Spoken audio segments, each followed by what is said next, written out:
he has a right to defend Israel, a right to continue to pursue Hamas. Listen to the lie. Listen to the lies. He must pay more attention to the innocent lives being lost as a consequence. Yes, because you want to win votes. He's hurting. Yes, because you want to win votes. He's hurting Israel more than helping Israel by making the rest of the world. It's contrary to what Israel stands for. How is he helping I it? think it's a big mistake. So I want to see a ceasefire.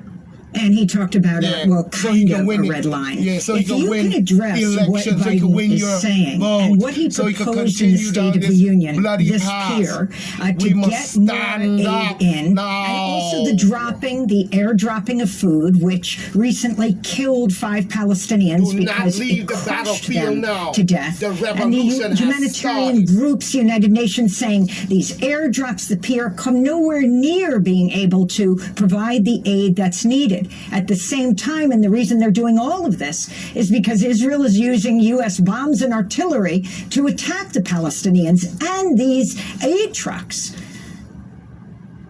Yeah, it's just so bizarre. The idea that you could drop bombs on the one hand and then drop aid on the other, and you're paying for both, and then your aid ends up killing people too. It's like some kind of dark onion headline. It's just beyond parody. It's beyond belief.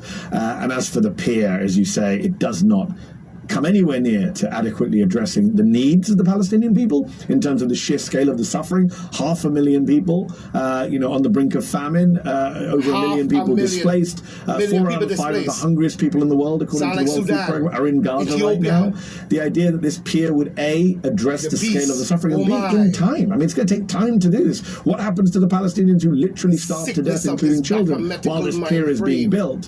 Finally, I would say there's reporting in the Israeli press, Amy, that I've seen that suggests that the pier idea comes from Netanyahu, that the Israeli government is totally fine with this pier because it allows them still to control land and air access into Gaza, which is what they've always controlled, and which in this war they monopolize. The idea that the United States of America, the world's only superpower, cannot tell its ally, you know what, we're going to put aid into Gaza because we want to, and you're not going to stop us, especially since we're the ones arming you, is bizarre. It's something I think Biden will never be able to get past or live down. It's a stain on his record, on America's conscience. The idea that we're arming a country that's engaged in a plausible genocide, to quote the ICJ, is bad enough. That we can't even get our own aid in while they're bombing with our bombs is just madness. And by the way, it's also illegal under US law.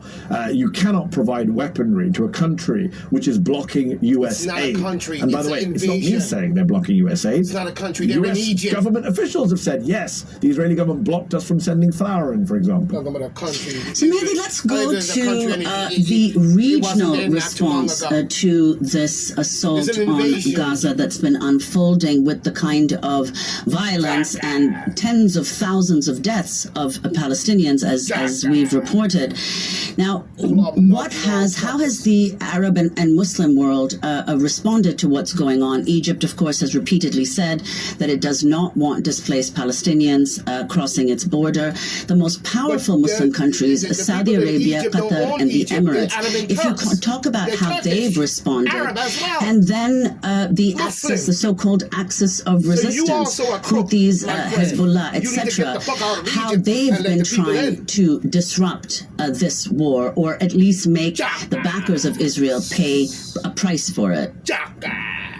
So I hear people saying, oh, we're disappointed in the response from the Arab countries. The problem with the word disappointment is it implies that you had any expectations to begin with. I certainly didn't. Arab countries have never had the Palestinians back. The Arab, quote-unquote, Arab street has always been very pro-Palestinian, but the autocratic, the despotic, the dictatorial rulers of much of the Arab world have never really had the interests of the Palestinian people at their heart, going back right to 1948 when Arab countries attacked Israel to push it into the sea. But actually, as we know from the stories about Abu Shleim, was not doing that at all. And some of them, like Jordan, had done deals with Israel behind the scenes. So look, Arab countries have never really prioritized the Palestinian people or their needs or their freedom.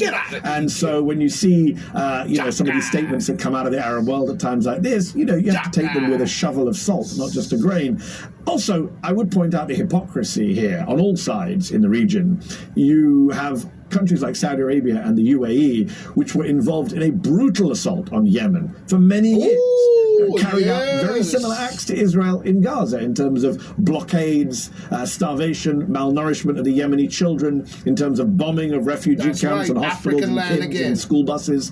That all happened in Yemen. Arab countries did that. Let's just be clear about it. Things that they criticize Israel for doing now. And of course, Iran. They were the first slave master of black people.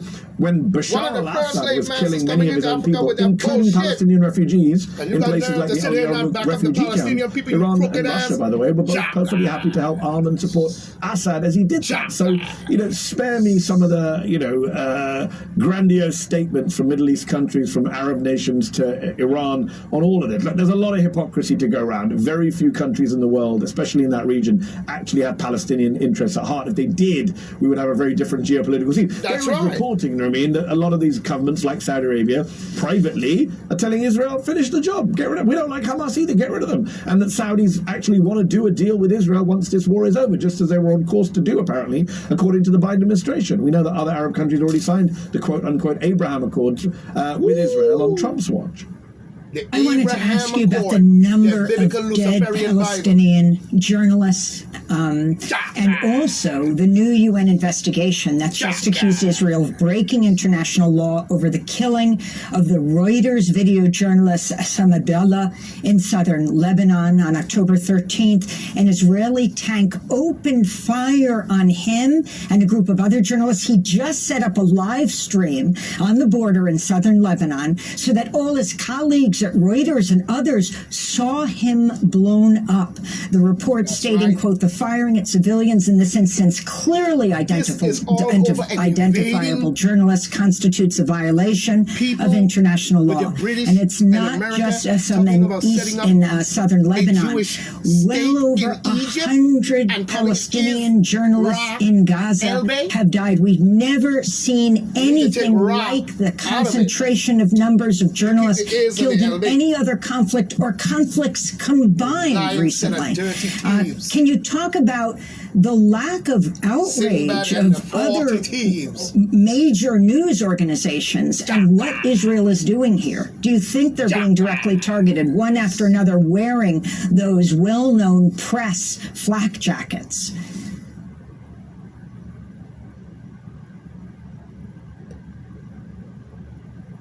It looks like we just lost audio to Mehdi Hassan. Amy, I can hear you, Amy, very faintly. Okay. And I'm going to answer your question if you can still hear me. We can hear you perfectly.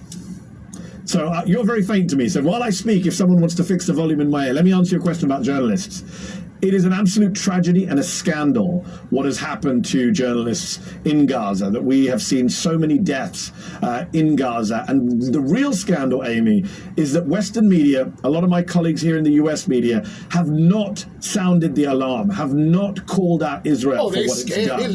It's outrageous that so many of our fellow colleagues can be killed in Gaza while reporting, while at home, losing family members. And yet there's not a huge global outcry. When Wael al-Dahdu, who we just saw on the screen from Al Jazeera, loses his immediate family members and carries on reporting for Al Jazeera Arabic. Why is he not on every front page in the world? Why is he not a hero? Why is he not sitting down with Oprah Winfrey? I feel like, Oprah Winfrey's a Baphomet journalist is wrongly imprisoned in Russia. We all campaign for Evan to be released. When Ukrainian journalists are killed, we all speak out and are angry about it. But when Palestinian journalists are killed on a level we've never seen before, according to the Committee to Protect Journalists, where is the outcry here in the West over the killing of journalists? We claim to care about a free press. We claim to oppose countries that crack down on a free press, on journalism. We say journalism is not a crime.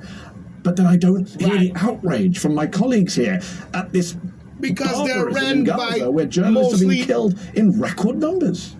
Well, Mehdi, let's go to another issue that is, of course, a pressing one this year, namely the U.S. elections.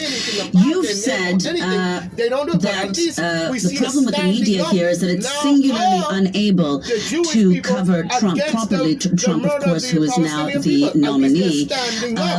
If you could explain what you mean by that and what the effects of that are going to be this year.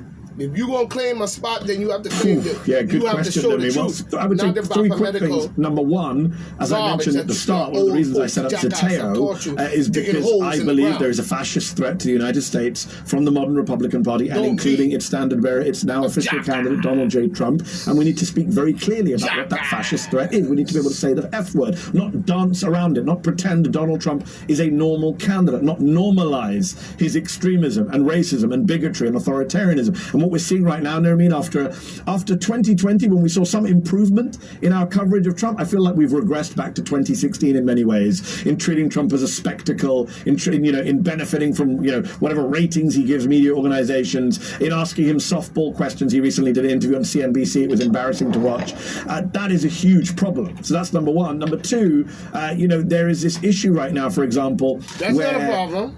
Look, we have this issue of access journalism where a lot of journalists still need to be able to get guests on air from both parties, and there is this both sidesism, which is very frustrating. And the media needs to really think long and hard about how we do journalism. The old conventions, the old norms cannot apply. There are not two sides to every story. There are not two sides to Holocaust denial or climate change or elections. There's not two sides to whether Joe Biden won the last election or not. So we need to be clear-eyed about what's in front of us. And again, have some respect for our viewers and our readers, and tell them what is going on. That one of our two major parties has been fully radicalized, is now in bed with white supremacists, and is spreading some of the worst QAnon conspiracy theories out there. Let's be plain about that.